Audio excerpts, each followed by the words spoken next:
Olá pessoal, nós começamos a falar um pouquinho, o Caio começou a falar sobre a volta de Jesus, sobre o fim dos tempos, e nós falamos já um vídeo falando um pouquinho sobre literatura apocalíptica. Agora nós queremos falar um pouquinho sobre as três visões a respeito do fim dos tempos, ou melhor dizendo, no mínimo três visões a respeito do fim dos tempos: pós-milenismo, pré-milenismo, amilenismo. Todas as três fazem referência ao milênio, cada uma delas com visões que se assemelham e que se distinguem uma das outras, tá bom? Nos acompanha aqui hoje que nós queremos falar um pouquinho sobre pós-milenismo.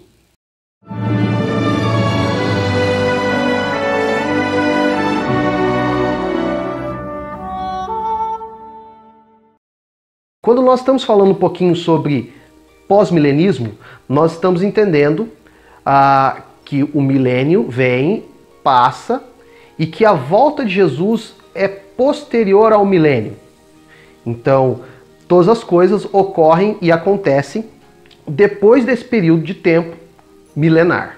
Quando nós olhamos nessa perspectiva, nós entendemos que algumas coisas acontecem um pouco antes da volta de Jesus. Por exemplo, Satanás ser solto e novamente enganar as nações.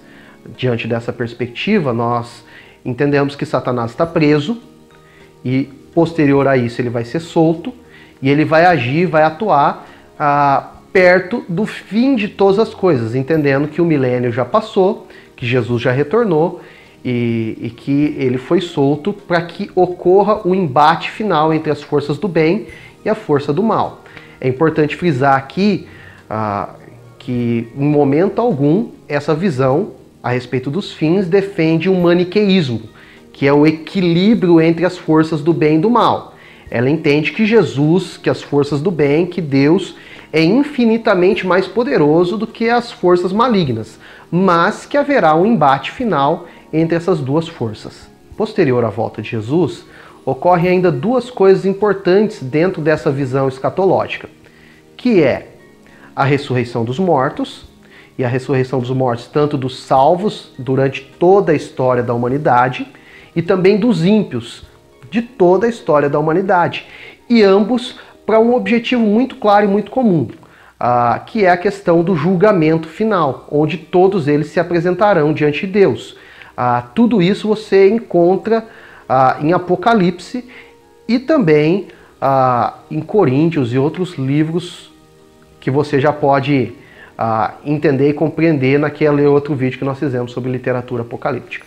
Quando nós entendemos o pós-milenismo, tem algo que deve ficar muito evidente dos teólogos que defendem essa corrente. Eles entendem que a humanidade ela vai passar por um otimismo, ou melhor dizendo, ela vai gradativamente, o reino de Deus vai adentrando gradativamente na história da humanidade e ela vai melhorando, vai crescendo, vai evoluindo em santidade e quando ela atingir o ápice disso, Jesus retorna. Então elas vão assim numa ascendente, numa crescente. E quando chega o platô, quando chega o alto, Jesus retorna. Os teólogos que defendiam essa linha pós-milenismo, eles viveram ali no começo do século XX, fim do século XIX, você ainda encontra alguns que defendem o pós-milenismo ainda hoje, são poucos, mas esses teólogos pensavam que a humanidade estava bem, a tecnologia estava aumentando, a sociedade moralmente estava vivendo um pouco melhor, e eles estavam numa crescente. Quando que o pós-milenismo passa a ter um declínio?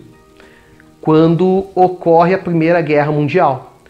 A Primeira Guerra Mundial evidencia o pecado da humanidade e eles percebem que esse otimismo, essa crescente até a volta de Jesus, não estava próximo e que provavelmente eles estavam equivocados. Eu digo provavelmente porque alguns ainda acreditam nessa corrente escatológica. Entendendo essa questão do otimismo, quem é um teólogo pós-milenista entende que o reino de Deus é uma realidade presente e ativa, de tal forma que ela vai agir, vai atuar e vai melhorar a humanidade até a volta de Jesus. Bom, eu entendo que esse vídeo é um vídeo introdutório, simples, e que a gente não está aqui para explorar todos os pontos a respeito dessas correntes de escatologia. Obrigado por nos acompanhar até aqui. Forte abraço, um Deus te abençoe, mas não se esqueça de se inscrever, de comentar, de curtir, de compartilhar esse vídeo e nos abençoar aqui no nosso projeto missionário no YouTube. Tchau, tchau.